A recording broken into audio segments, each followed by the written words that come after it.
Salut les gens, j'espère que vous allez bien. On se retrouve aujourd'hui pour un update lecture. J'ai lu du coup le dernier tome de la guerre des clans. Avant du coup la sortie du prochain tome qui est du coup en septembre. Donc je suis officiellement à jour dans la guerre des clans. Je me suis battue pour l'être, je suis trop contente. Ensuite j'ai commencé le premier tome de Gardien des cités perdues, je vais vous en parler. Et j'ai lu également le premier tome d'un roman dont on m'avait dit que du bien, et en effet c'est un banger, et je suis désolée pour le retard, encore, c'était pas du tout prévu. J'ai commencé un nouveau travail, donc du coup ça explique mon retard. Voilà, désolée. Et on commence dès maintenant. Du coup, on commence cette update lecture avec ce magnifique tome. Donc, la guerre des clans, la trahison du code, du coup le cycle 7, tome 5, 4, tome 4, Ténèbres intérieures de Erin Hunter aux éditions Pocket Jeunesse. Et est-ce qu'on peut admirer cette couverture qui est absolument sublime. Une citation que j'ai beaucoup aimée dans ce tome, c'est celle-ci. Le code du guerrier n'est pas là pour nous faciliter la vie. Il est là pour nous aider à devenir les meilleurs guerriers possibles. Quelque chose que j'ai beaucoup aimé dans ce tome, c'est vraiment le chapitre 17. Ensuite, j'ai bien aimé Pelage de Granny, qui est un antagoniste incroyable, et bien entendu Poil d'écureuil. Mais plus en détail, je dirais que déjà dans un premier temps, je l'ai déjà dit mais je le redis, ce 7e cycle est d'un autre level. J'ai jamais ressenti ce que je ressens pour ce 7e cycle dans les autres cycles. Le cycle 1 était incroyable, mais rien à voir avec celui-là au niveau des sensations. Et également du coup mon cycle préféré qui est le cycle 4. Pareil, j'ai eu beaucoup de sensations dans les 2-3 derniers tomes, mais pas sur le cycle complet. Là, depuis le début du cycle, je suis en stress. J'ai hâte de tourner les pages pour savoir la suite. J'arrive pas à m'arrêter. Le cycle 7, c'est vraiment un banger. Je sais pas ce qu'ils ont pris aux autrices quand elles ont écrit ce cycle, mais il est vraiment incroyable. Le prologue m'a donné des frissons. Globalement, le prologue, en fait, on est avec des autres chats. Je sais pas comment expliquer ça sans spoiler. Et ces autres chats parlent des chats que l'on suit durant le cycle. Et du coup, ils ont une conversation qui est très émouvante. J'ai beaucoup aimé. Du coup, le chapitre 17, comme je l'ai dit, je l'ai beaucoup aimé, mais dans le sens où il m'a traumatisée. Il était énormément bien écrit, j'ai eu les poils qui se sont dressés sur mes bras, j'ai eu des frissons, et quand on pense que ça reste une saga jeunesse, et quand je pense en même temps au chapitre 17, je me dis qu'il y a un problème quelque part, parce que le chapitre 17 m'a vraiment traumatisée. Il y a d'autres scènes dans la guerre des clans qui m'ont traumatisée, notamment le dernier tome du cycle 4 par exemple. Mais le chapitre 17, là,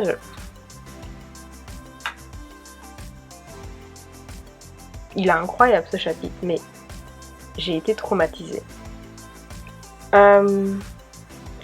Également, le dernier chapitre du tome qui m'a également laissé bouche bée, mais il m'a pas traumatisée pour autant. Du coup, les Erin Hunter du coup ont su écrire vraiment un tome très addictif qui répond à des questions que l'on s'en pose depuis un petit moment et qui du coup ouvre également d'autres problématiques. Pelage de Granny, aussi détestable soit-il, je suis fan de ce qui a été fait avec ce personnage. J'ai tellement de questions à son sujet et Poil d'écureuil étaient remarquables dans ce tome. J'ai hâte de lire le tome 5 le mois prochain. Voilà, mais vraiment Pelage de Granny, ils en ont fait un antagoniste incroyable. Je sais pas si c'est le meilleur, parce que Étoile de Tigre c'est quelque chose aussi, mais j'ai adoré ce qu'ils ont fait avec ce personnage. Je l'avais dit déjà il y a longtemps, je ne sais pas si je l'ai dit sur cette chaîne, mais j'avais dit que lorsque je serai à jour dans la guerre des clans, je commencerai une saga qui me fait envie depuis longtemps, et donc il s'agit de Gardiens des Cités Perdues de Shannon Messenger aux éditions Lumen. Donc globalement, il s'agit de... Depuis des années, Sophie sait qu'elle n'est pas comme tout le monde. Elle se sent à part à l'école où elle n'a pas besoin d'écouter les cours pour comprendre la raison. Elle est dotée d'une mémoire photographique. Mais ce n'est pas tout. Ce qu'elle n'a jamais révélé à personne, c'est qu'elle entend penser les autres comme s'ils lui parlaient à voix haute. Un casque vissé sur la tête pour empêcher ce bruit de fond permanent de la rendre folle. Elle se promène un matin avec sa classe au musée d'histoire naturelle quand un étrange garçon l'aborde. Dès cet instant, la vie qu'elle connaissait est terminée. Elle n'est pas humaine et doit abandonner son existence entière pour rejoindre un autre univers, qu'elle a quitté 12 ans plus tôt. Y attend une pléiade de nouveaux condisciples, amis, ennemis, et une question obsédante. Qui est-elle? Pourquoi l'a-t-on cachée dans le monde des humains? Pourquoi n'a-t-elle que des souvenirs partiels de son passé? C'était une saga que j'avais envie de lire depuis très longtemps. C'est une saga jeunesse et j'avais envie de la lire pour une raison: conseiller une autre saga jeunesse, enfin pouvoir conseiller, à mes proches ou autres, une saga jeunesse autre qu'une saga mondialement connue mais qui a été écrite par une personne très problématique. Et donc au début, cette saga, on en parlait en mode ça nous fait penser à une certaine saga mondialement connue, écrite par une personne totalement détestable, mais ce n'est pas la même histoire, mais ce n'est pas écrit par une connasse. Donc voilà, donc le premier tome, en effet, il y a certains moments qui me font penser à cette saga dont je ne citerai pas le nom pour ne pas lui faire de la pub, même si malheureusement elle n'en a pas besoin. Donc il y a certaines choses qui nous font passer à ça, notamment l'histoire du musée, que l'on peut comparer avec l'autre. L'histoire que du coup, elle est dans le monde des humains, mais elle n'est pas humaine. Qu'elle va du coup également dans une école pour les personnes de son type, qu'elle apprend à maîtriser ses pouvoirs, qu'elle se fait des amis et des ennemis. Bref, il y a plein de choses qui fait que ça nous fait penser à ça. La seule différence, c'est qu'elle, elle le quitte vraiment, le monde des humains, alors que l'autre, il y retourne pendant les vacances. Là, elle le quitte vraiment. Donc voilà, une citation que j'ai beaucoup aimée, c'est celle-ci. Quelqu'un avait trafiqué son cerveau et il lui fallait retrouver ses souvenirs avant qu'il ne lui attire plus d'ennuis. Du coup, j'ai bien aimé le personnage principal, qui est du coup Sophie. Le fait qu'il y a énormément de magie, même si ce n'est pas une sorcière. Et que c'est du coup inspiré de cet univers dont je tairai le nom. Même si en soi, là on a un personnage féminin qui est jeune mais qui a du caractère. Donc Sophie est un personnage courageux, du haut de ses 12 ans, qui pour moi pourrait je la vois du coup un peu plus âgée que 12 ans, parce que je trouve qu'elle est plus mature qu'une enfant de 12 ans. Après ça reste une fiction, mais c'est mon avis par rapport à ça. L'évolution est intéressante à la fin du premier tome. On a un univers complet avec beaucoup de détails sans être barbant et saoulant. On comprend vite ce qui se passe et on découvre l'univers en même temps que Sophie. L'autrice a su créer un personnage principal intéressant et attachant. On ne peut que la comprendre après ce qu'elle a vécu Et je dirais également que j'ai énormément aimé le personnage de Fitz, de Biana, Edaline ou encore Alden, et une petite pensée pour Keith que j'adore, c'est un personnage qui est très intéressant. Bref, voilà pour ce premier tome, je l'ai énormément aimé et la saga promet pour la suite également de très bonnes choses. Je vous avais dit que le dernier livre que j'allais vous présenter dans cette suite lecture était un livre que j'avais dans ma palle et on m'en avait dit que du bien. Automatiquement, c'est passé crème, je l'ai adoré. Il s'agit de celui-là. Donc, de la trilogie de Daevabad. Le premier tome qui s'appelle La Cité de Laiton, de S.A. Chakraborty aux éditions de Saxus. Donc là, on était encore à la mode où les jaspages n'étaient pas à la mode. Le livre est beau. Maintenant, avec les jaspages, je pense qu'on aurait eu quelque chose de malade. Il reste très classique. Par contre, on a une carte incroyable. Voilà. On a une très belle carte. Voilà. Une citation que j'ai aimée. La grandeur prend du temps. Souvent les choses les plus puissantes ont une origine plus modeste.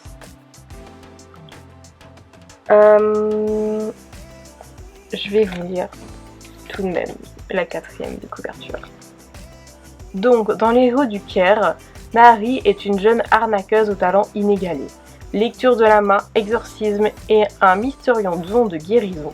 Elle a fait des nobles ottomanes sa cible principale dans le but de survivre. Un jour, pendant l'un de ses coups, elle invoque accidentellement Dara, un mystérieux guerrier djinn, et elle va comprendre trop tard que même les stratagèmes les plus intelligents peuvent avoir des conséquences mortelles.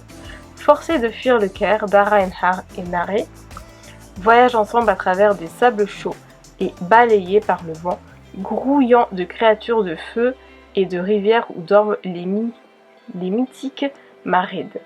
Des ruines de métropoles humaines, autrefois magnifiques, aux montagnes où les oiseaux de proie ne sont pas ce qu'ils semblent. Leur périple a pour destination Daevabad, la légendaire cité de Laiton.